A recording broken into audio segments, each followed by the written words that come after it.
My name is Jolene Sims, and at 36 I found out my family had been keeping a price tag on me I never agreed to. The night I lost the biggest contract of my career, my sister didn't ask if I'd eaten. She asked who was going to cover her car payment now. My mom nodded along like that was the real tragedy in the room. My dad walked into my old bedroom, pulled a flat box off the closet shelf, and started folding my shirts into it. He told me my sister needed the house more than I did. They had no idea what I'd already built 3 hours down the coast, or whose name was really on the deed to a small house by the water. What happened over the next few weeks took the whole thing apart, board by board. Welcome back to Hidden Family Revenge, where quiet people finally stop holding the door open for folks who only knock when they want something. If a story ever made you sit up a little straighter, stay with me, drop a comment, and be sure to subscribe. Let me take you back to that Friday in late spring. I run a company called Tideline Property Restoration. We take coastal houses the ocean has tried to kill and bring them back.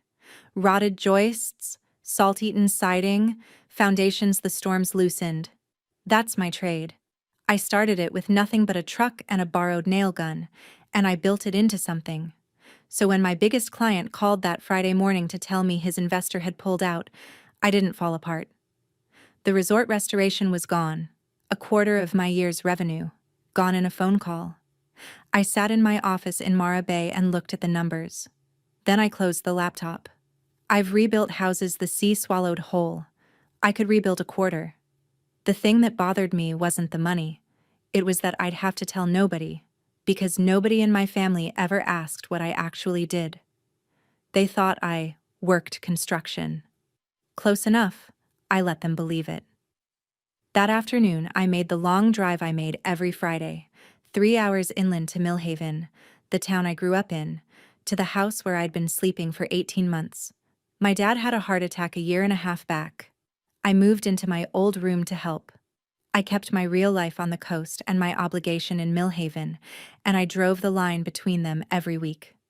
When I pulled into the driveway that evening, there were 2 extra cars at the curb.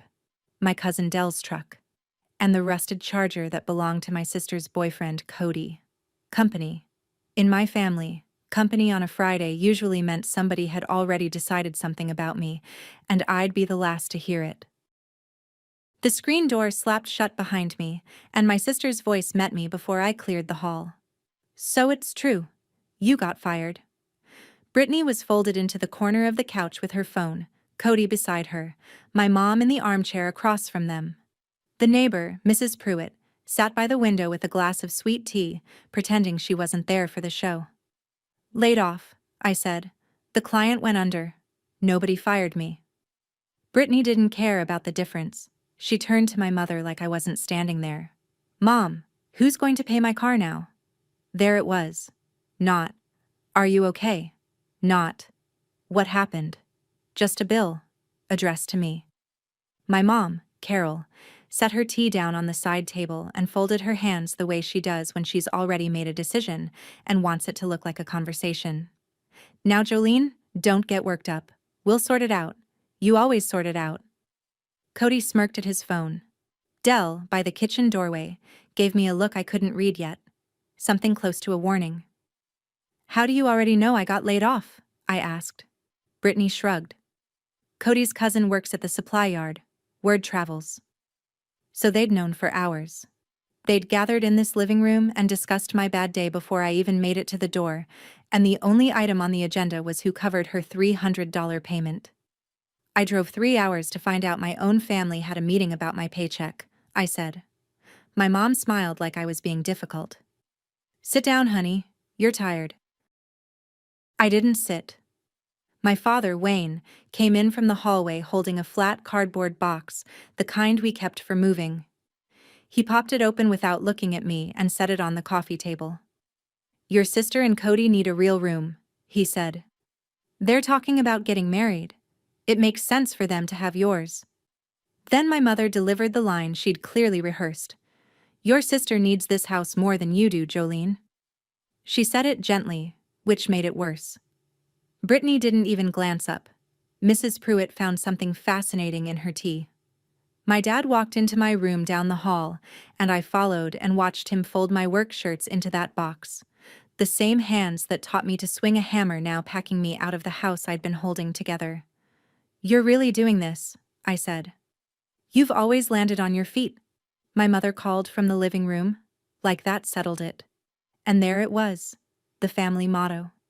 Jolene lands on her feet, so nobody has to catch her. I looked at the box. My grandmother's old sewing tin was on top, the one Nana gave me when I was 12. I picked it up and held it. Then I reached into my jacket pocket and felt the cold weight of a keyring I never explained to anyone in that house. I didn't explain it now. "You're not throwing me out," I said, quiet. "I'm choosing the door." My dad finally looked at me, and for a second, something flickered. Then my mom said, "Don't be dramatic." And he went back to folding. I picked up the box myself.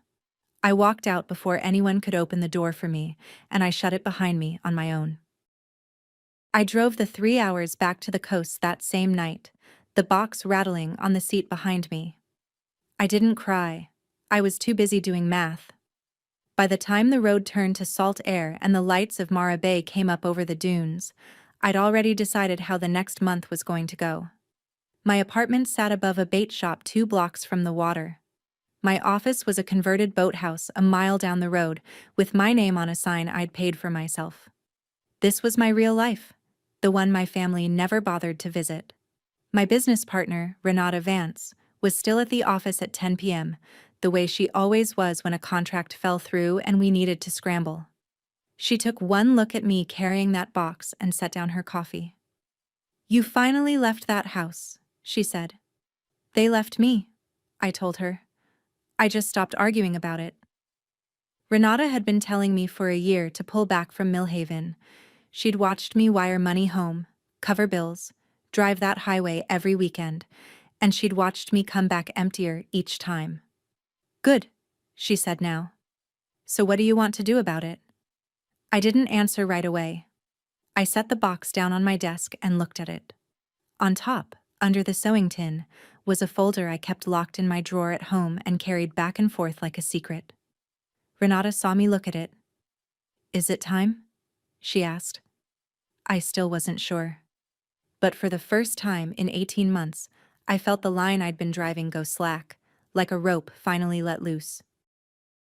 Let me back up, because the box didn't come out of nowhere. 18 months earlier, my dad collapsed in the driveway with a heart attack. I got the call at a job site, drove the 3 hours without stopping, and I didn't really leave after that. Somebody had to manage the house while he recovered, and in my family, somebody has always meant me. My mom didn't work. Brittany drifted between jobs she quit before they could fire her. So I moved into my old room and took the weight. I caught up the property taxes that had quietly fallen behind. I covered the gap in the homeowner's insurance. And when Brittany wanted a newer car and her credit couldn't carry it, my mother handed me a pen and I co-signed, because a default on that loan would wreck the credit I needed to run my own business. I didn't do any of it to be a martyr. I did it because I can't stand watching a thing fall apart when I know how to hold it up. That's my flaw, if you want to name it. I fix. I'd rather carry the load than argue about whose load it is. I told myself it was temporary. I even set conditions once. Brittany pays her own car after 6 months, I said, the day I signed. My mother waved it off. She's getting on her feet. She never got on her feet because nobody ever let her hit the ground. And me? I was the one who never needed catching, which in that house was just another way of saying I was the one nobody had to think about. I drove that highway every Friday and told myself family was worth it. I believed that, right up until the night they handed me a box. People who hear this story always ask the same thing. Why does your mother love your sister more? It isn't that simple, and I won't pretend it is. Between Brittany and me, my mother lost 2 babies. She doesn't talk about it, but my grandmother told me once, years ago. 2 pregnancies that ended before they started, and then Brittany arrived. Small and early and breathing against the odds, my mom decided that child would never want for anything as long as she lived. She built her whole self around keeping Brittany safe and close. And somewhere in there, she decided I was the strong one. The one who didn't need worrying over. I understand where it came from. Understanding it never made it hurt less. My father came from his own wreckage. His father was a hard, loud man, and Wayne learned early that peace meant agreeing with whoever raised their voice the most. In our house, that was my mother. So he didn't fight for me. He just kept his head down and folded shirts when he was told to. The only person who ever saw me clearly was my grandmother, Nana Marlene. She used to pull me aside when I was small and say, "You were never the strong one to me, baby. You were just the only one who showed up." She lived in a back room of the Millhaven house now, 80 next month. Her world shrunk down to a recliner and a window. She'd lost the one place she ever loved a long time ago, and losing it had folded something in her. I think that's why I drove that highway so long. Not for my mother. For the old woman in the back room who'd remembered my name when no one else bothered. That first night back in Mara Bay, I didn't sleep. I sat at my kitchen table with my laptop and a cup of cold coffee, and I started pulling the threads. First, the autopay I'd set up for the Millhaven property taxes and the homeowner's insurance. Both ran out of my account. Both stopped that night with 2 clicks. Then Brittany's car. I'd been quietly making those payments myself, so I logged in and killed the autopay that same night. I knew a cosigner can't just phone in and vanish off alone. The only clean way off was for Brittany to refinance in her own name, and she'd never qualify for that. So I did the honest thing instead. I stopped covering it, and I told her in plain words the payments were hers now. If she let it default, the repossession would scuff my credit too. I decided I could carry one bruise to be free of a 15-year tab. Then I made a list of every standing thing I quietly covered, and I drew a line through each one. It took me about an hour, and when I was done, the whole quiet machine I'd been running for that house had stopped. They threw me out at sunset. By midnight, the floor under them had started to give, and they didn't even know it yet. I wasn't doing it to punish anyone. I was doing it because the wall had finally walked away from the house, and a wall can't hold up a room it isn't standing in. I opened the locked folder I'd carried back from Millhaven. Inside was a deed, 3 years old, with my name on it, for a small house on a strip of beach 40 minutes up the coast. I'd told no one, not Brittany, not my mother, not my father. I traced the address with my finger the way you touch a photograph of someone you lost. Then I closed the folder and went to bed. The thing about a house is, it doesn't fall all at once. First a payment slips, then a notice arrives. Then a phone rings in a kitchen 3 hours inland, and a woman who never read a bill in her life realizes she doesn't actually know what holds her roof up. I want to stop here for a second. People keep telling me I was cold that night. Maybe I was. But I'd spent 18 months being warm inside a house that saved all the heat for someone else. If you've ever been the wall a family leaned on until you cracked, you already understand exactly what I felt driving away. Stay with me.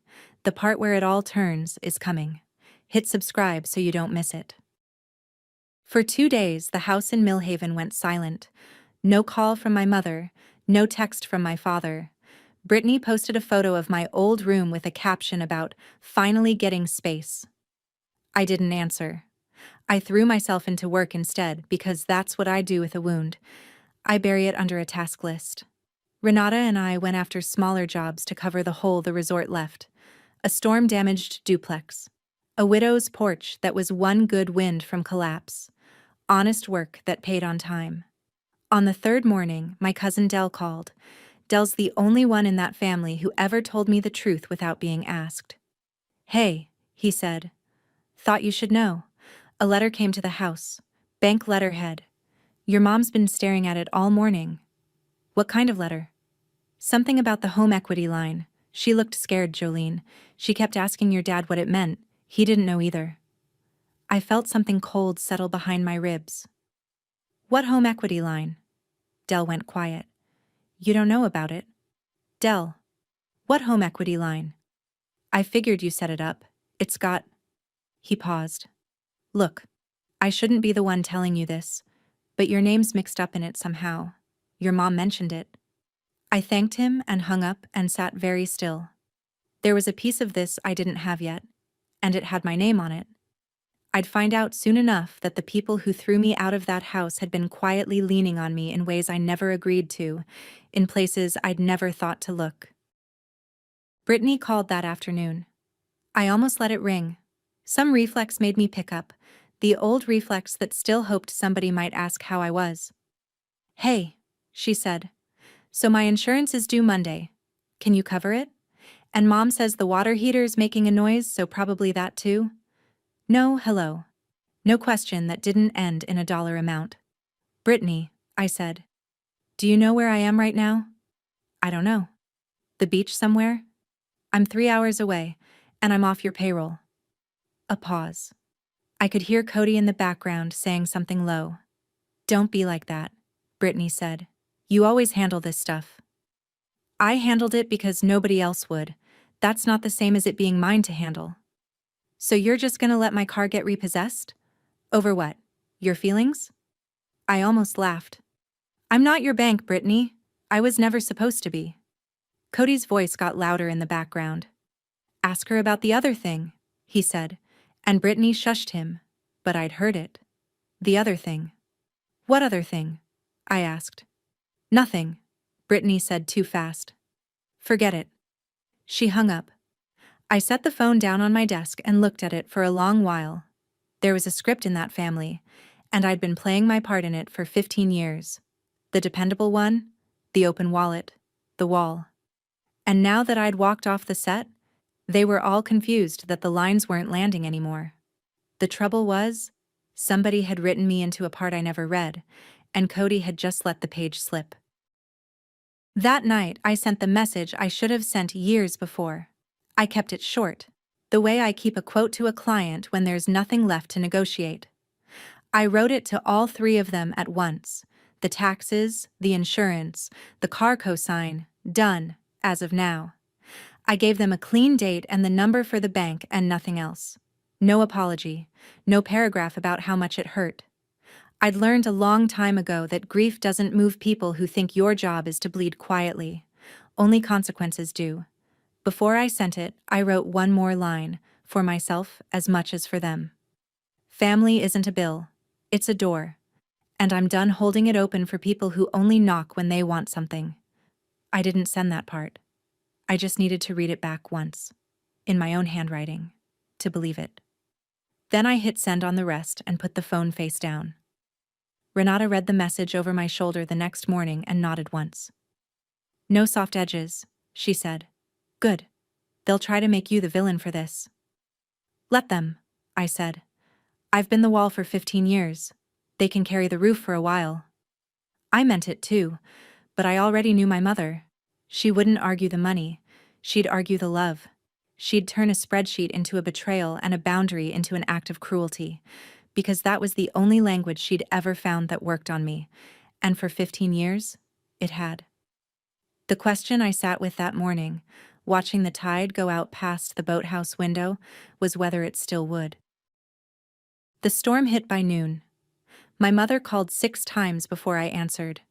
When I finally picked up, she didn't lead with the money. She led with the knife.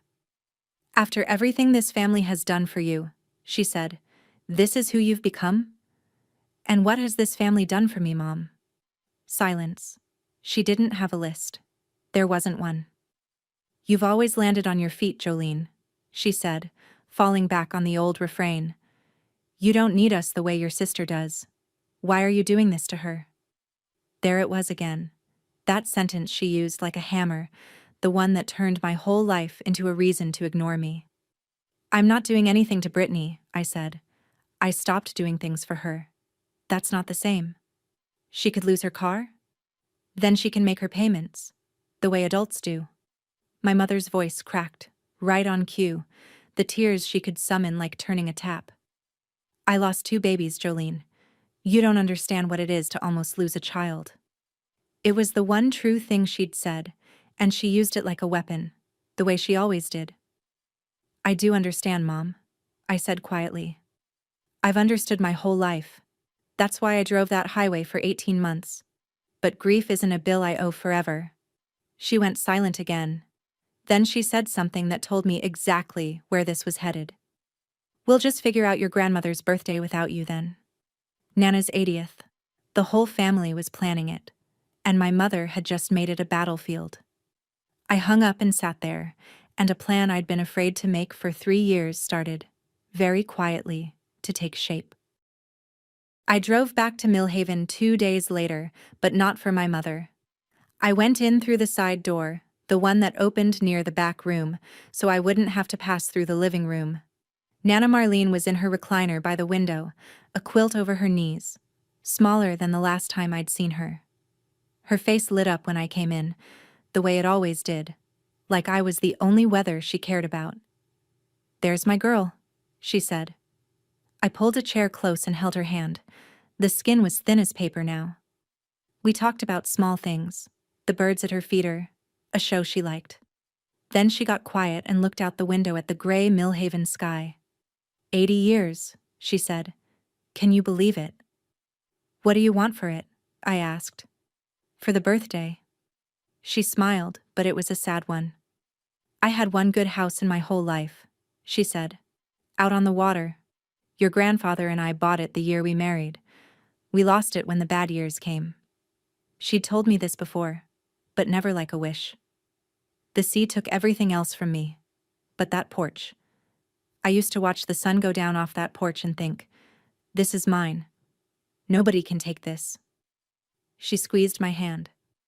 Funny what a person remembers at the end. I didn't tell her what I knew. Not yet.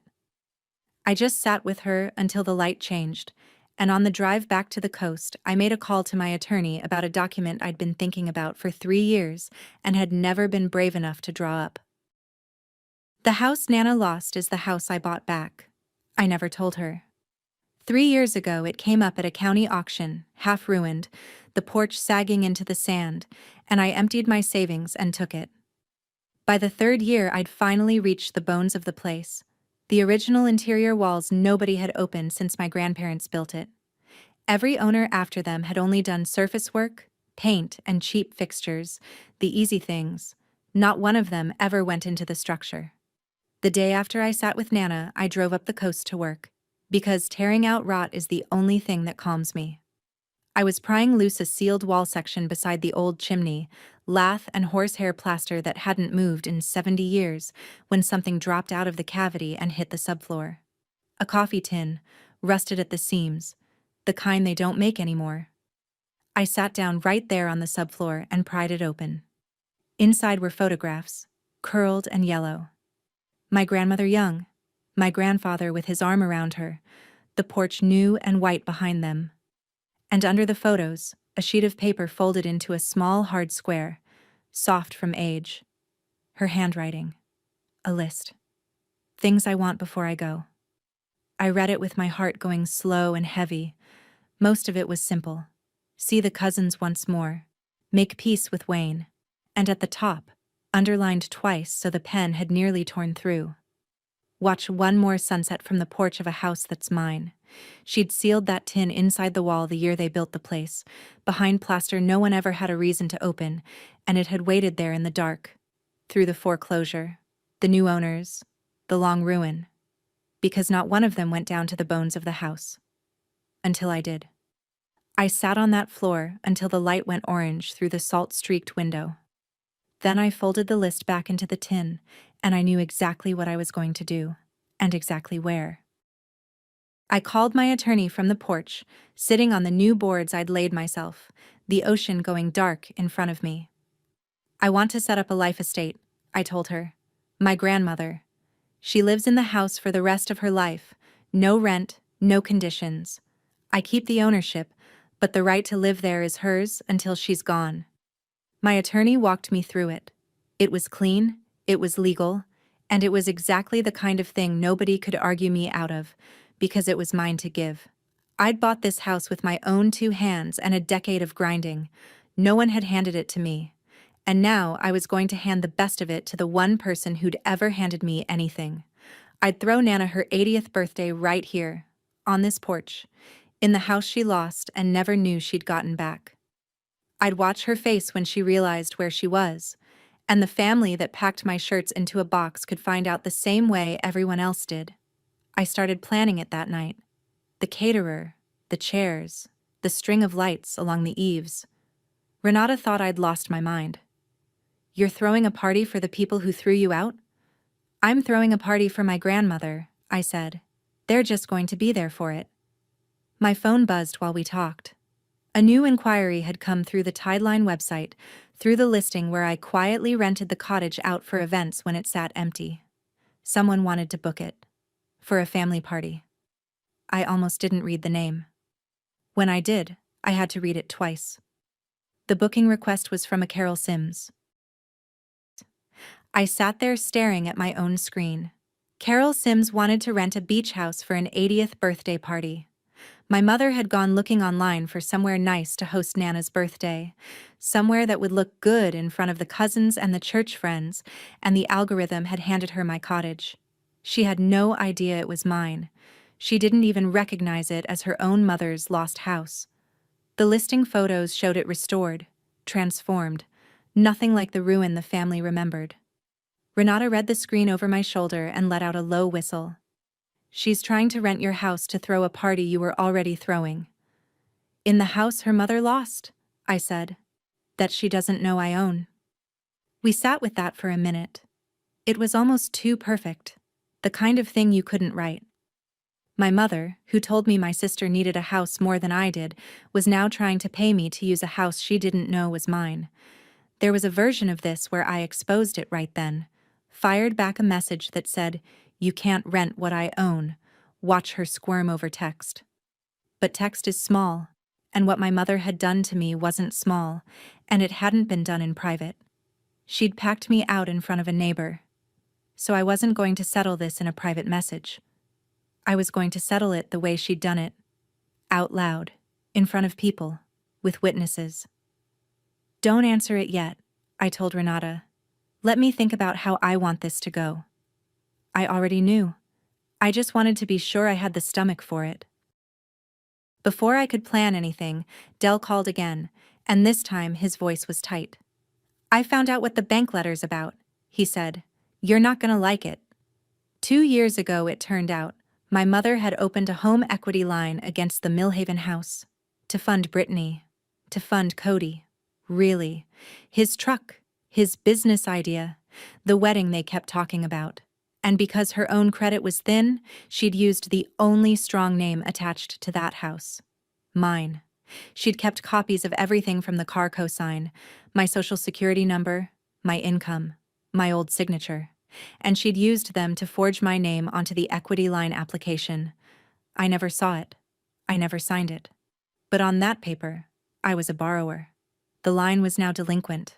The house was the collateral. And my name was on the hook. Here's the part that matters, the part I've turned over 100 times since. I'd seen a sign of this. A year back, a strange letter came addressed to me at the Millhaven house, something from a lender I didn't recognize. I asked my mother about it. She said it was junk mail, a pre-approval, nothing. I called the number anyway and got a runaround, and when I tried to have my name pulled, they told me the account holder had to come in and sign, and the account holder was my mother, and she never went. So I'd caught the smoke and reached for the alarm, and the door had been locked from a side I couldn't reach. I sat with the phone in my hand and felt the whole shape of it land. The house they kept me out of had been standing on my name the entire time. I didn't panic. Panic is for people who don't know how a foundation works. I called my attorney back the next morning and we went at it like a job. Methodically, from the bottom up. We pulled the loan documents. We set the signature on the application beside my real one and saw the forgery plain. We logged the dates against where I'd actually been. Then we did the unglamorous, necessary things. A written fraud dispute to the lender, an identity theft affidavit, a police report in the county where it was filed.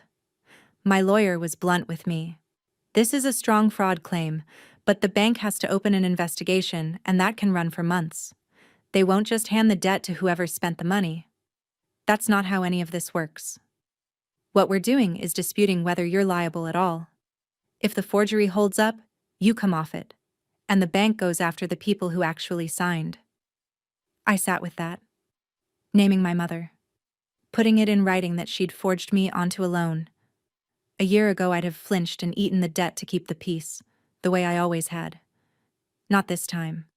File all of it, I said. So we did.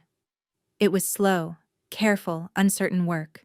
The only kind of fight I trust, because it can't be argued away with tears. My mother would get a different letter soon, one that said the account was under fraud investigation, and the daughter she threw out was no longer quietly carrying it. I didn't gloat about it. I just filed each document and slept fine. There's a particular peace in fixing the right thing for once, instead of the thing everyone expects you to fix. Then I made my move on the party. I had Renata answer my mother's booking inquiry from the Tideline business account under the company name, with my name nowhere on it. The cottage was available for her date, the message said. The event coordinator would handle the details. My mother, delighted to have found somewhere that photographed well, paid the deposit without a second look. She never asked who owned it. People like my mother don't ask who's holding the thing up. They just enjoy standing on it. So now the family was coming to the coast, to my house, to throw Nana's 80th, and not one of them knew whose porch they'd be standing on. I let them book it. I just didn't tell them whose it was. You're really going to let them set up a party in your house thinking it's a rental, Renata said. I'm going to let them walk in believing my mother arranged something beautiful, I said. And then I'm going to tell the truth in front of everyone who matters to her. That was the whole shape of it. My mother dealt in shame done in public. The box, the neighbor, the meeting behind my back. So I'd answer with truth, done in public. Not a scream, not a scene. Just the facts. In a room full of witnesses where she couldn't spin them into a private little story where she was the victim. I spent the next 2 weeks finishing the cottage. New porch rail, fresh white paint. A little wooden sign I carved myself and hung by the door, though I kept it covered for now. The party was set. Nana didn't know. My mother didn't know. The only people who knew were me, Renata, and a lawyer, drawing up a deed. My father called the week before the party. He never calls. I almost didn't recognize the number flashing his name. Jolene, he said. And then a long quiet, the kind he fills a room with. I know that night wasn't right. The box. I shouldn't have packed your things. I waited. I'd waited 18 months for him to say a true sentence, and I wasn't going to rush it. Your mother said it was best for everyone, he went on. I went along. I always go along. That's the thing about me, I guess. It is the thing about you, Dad, I said. Not cruel, just true. He breathed out slow. There's a letter came about the house, about the loan. Your mother won't tell me what's in it. I closed my eyes. Ask her, Dad. It's her loan. She says it's got your name on it. It does. She put it there, without asking me. Silence on the line, long enough that I wondered if he'd hung up. I didn't know, he said finally. I believe you, I told him. You never know anything in that house. You make sure of it. It was a hard thing to say to my own father, but he'd earned the hearing of it. Are you coming to your grandmother's birthday? He asked. I'm coming, I said. More than you know. I didn't explain. He wasn't ready, and neither was I. But I felt something I hadn't expected. Not forgiveness. Not yet. But a small open window where a man who'd spent his life folding shirts and keeping quiet might, just once, choose to stand up straight. I hung up and went back to sanding the porch rail, and I let myself hope a little. Just a little. Hope is cheaper than disappointment, and I had room for it.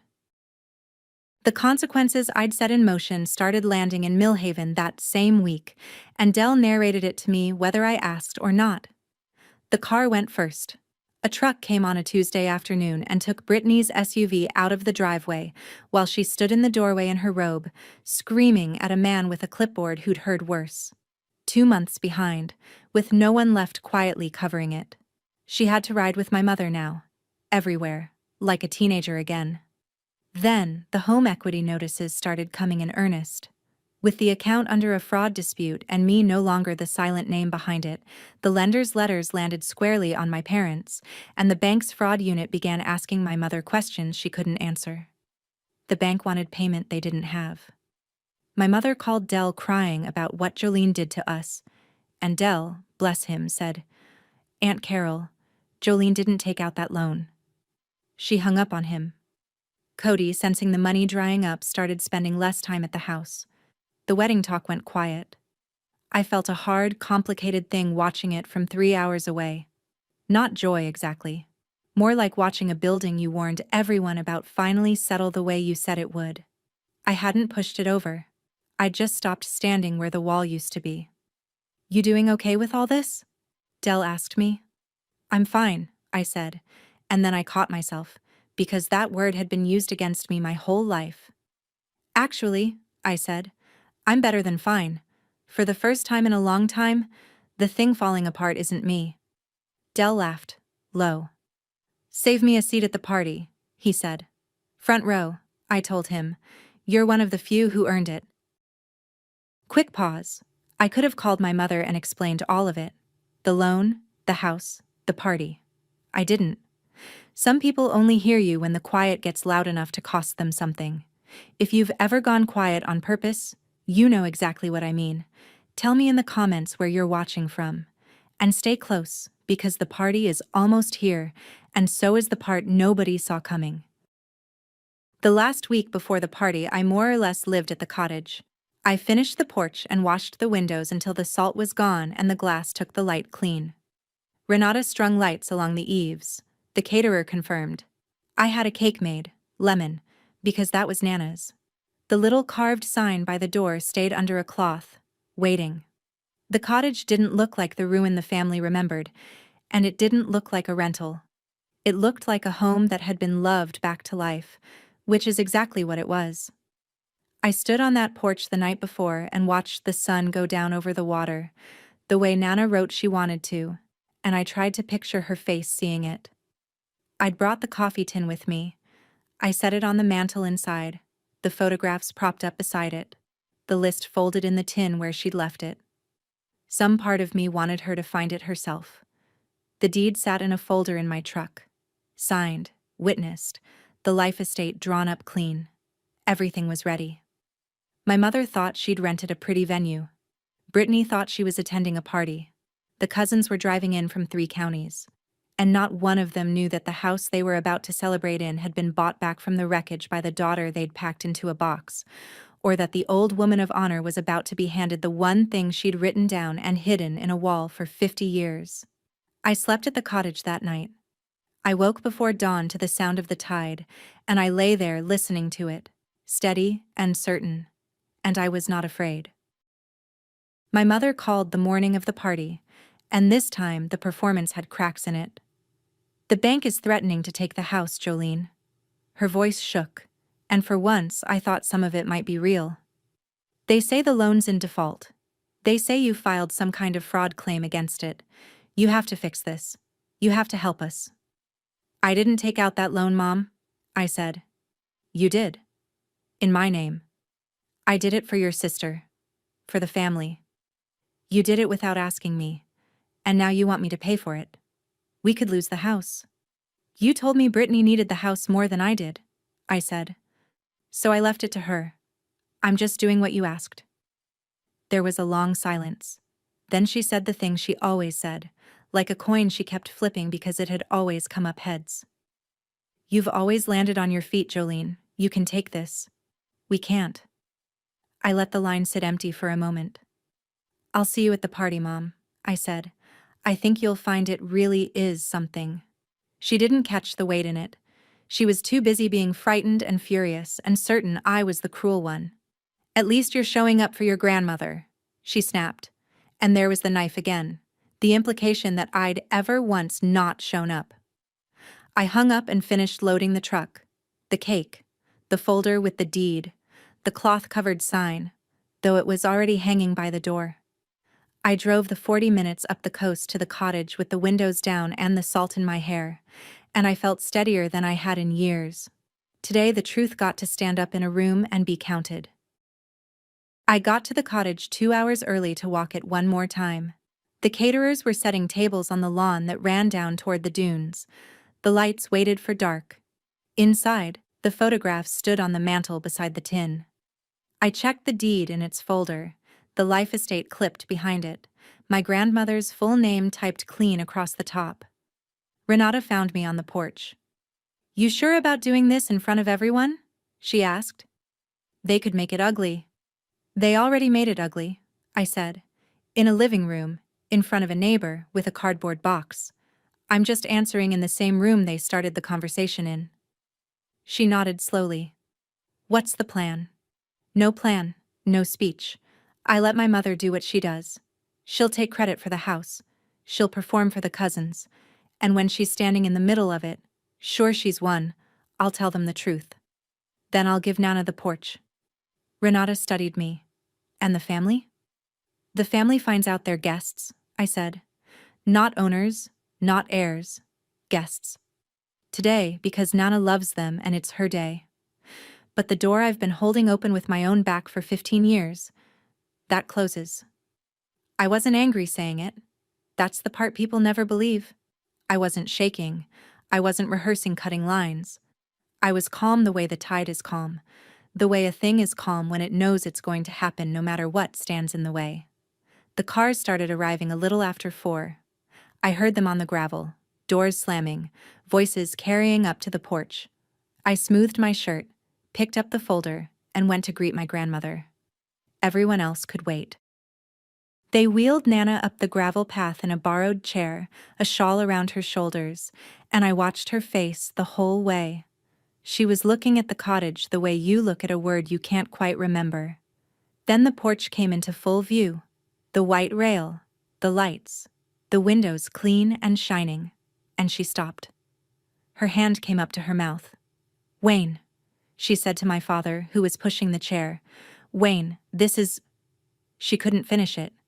"This is my house."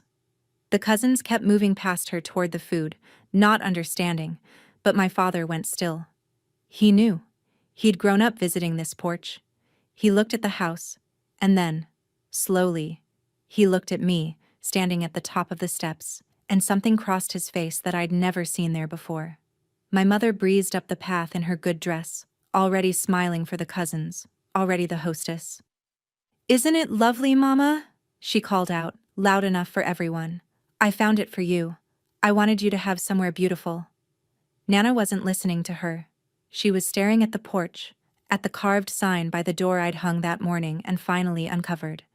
Marlene's porch. Her own name, in cedar, weathered to look like it had always been there. "Who did this?"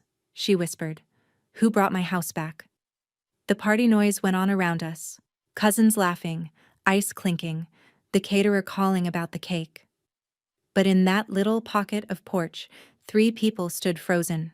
My grandmother with her hand over her mouth, my father gone pale, and my mother, finally, beginning to sense that the script in her head and the room she was standing in were not the same place.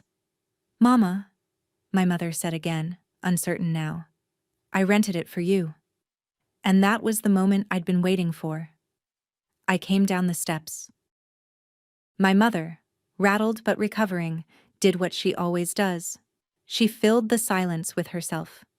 She turned to the cousins gathering on the lawn, to the church friends, to Aunt Retha and the whole crowd of them, and she raised her voice into the role she loved best, the generous one, the one who made things happen. "I wanted Mama's 80th to be special," she announced, "so I found this gorgeous place right on the water. Wasn't easy, let me tell you, but nothing's too good for my mother." A few people clapped. Brittany, beside Cody near the cooler, smiled like the praise was partly hers. My mother was glowing now, the fright from the morning's bank call buried under the warmth of an audience. This was her medicine, to be seen as the woman who provided, who arranged, who gave. The same woman who'd told me my sister needed a house more than I did was now taking a bow in a house she didn't know I owned. 3 months of planning, she went on, warming up. I just wanted somewhere that felt like family. Nana was still staring at the sign. My father hadn't moved. Dell, off to the side, caught my eye and gave the smallest nod, like a man bracing for a wave he could see coming. I let my mother have her moment. I let it grow.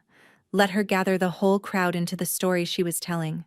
Let her stand at the very center of it. Certain she'd won. Certain she was the hero of her own mother's birthday.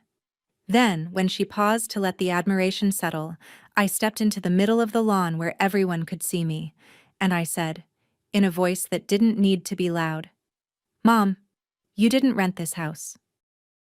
The lawn went quiet the way a beach goes quiet right before the water pulls back. My mother turned to me, the smile still on her face but losing its grip at the corners. "What do you mean I didn't rent it? Of course I paid the deposit. The company. The company is mine," I said. "Tideline. The one you booked through. The one you paid. That's my company, Mom. And this is my house." Nobody moved. The cousins looked from me to her and back, sensing they'd walked into the middle of something. "I bought this house 3 years ago," I said, calm, steady, letting each fact land on its own weight. "At a county auction. The same house Nana and Grandpa lost when the bad years came. It was a ruin. I emptied my savings and I bought it. And I've been rebuilding it with my own hands every weekend since. On the weekends, you all thought I was off at a job site." My mother's mouth opened and closed. That's not. "You work construction," she said, as if that was a rebuttal. "I own a restoration company," I said. "I've owned it for years. You never asked. None of you ever asked what I did because you only ever wanted to know what I could do for you." And then my mother did what she always does when the ground moves under her. She exploded. "You bought our family's house and you hid it?" she shouted, the performance for the cousins forgotten now, her face going red. "You let me make a fool of myself? After everything, after we took you in, after we raised you. This is your revenge?" The cousins watched her come apart. I didn't raise my voice. I didn't have to. The louder she got, the smaller her story became. "It's not revenge, Mom," I said quietly. "It's the truth. And it's about time it stood up in a room you couldn't talk it out of."